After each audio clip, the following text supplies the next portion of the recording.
રાષ્ટ્રપિતા મહાત્મા ગાંધીજીની જન્મભૂમિ પોરબંદરમાં ઠેર ઠેર ગંદકીના ગંજ ખડકાઈ ગયા છે અને સફાઈ થતી નહીં હોવાની ફરિયાદો વધી છે। પોરબંદર મહાનગરપાલિકાના અધિકારીઓએ દરેક વોર્ડમાં 8 થી 10 જેટલા સફાઈ કર્મચારીઓની સંખ્યા ઘટાડી નાખી છે। વિસ્તાર વધવાની સાથે સફાઈ કર્મચારીઓ વધારવા જોઈએ, તેના બદલે તંત્રએ આ પ્રકારની વિચિત્ર પરિસ્થિતિનું નિર્માણ કર્યું છે।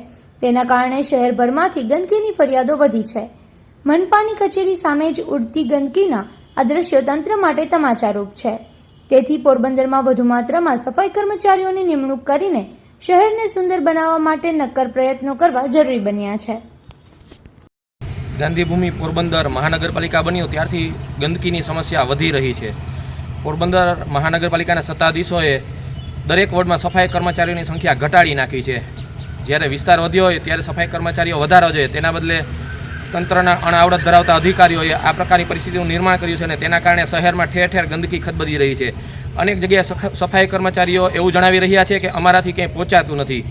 પોરબંદર મહાનગરપાલિકાના સત્તાધીશોએ આ વિચારવું જોઈએ, કારણ કે આ દ્રશ્યો આપણે જોયા તે મહાનગરપાલિકાની કચેરી સામેના છે કે જ્યાં પણ ગંદકી ખદબદી રહી છે।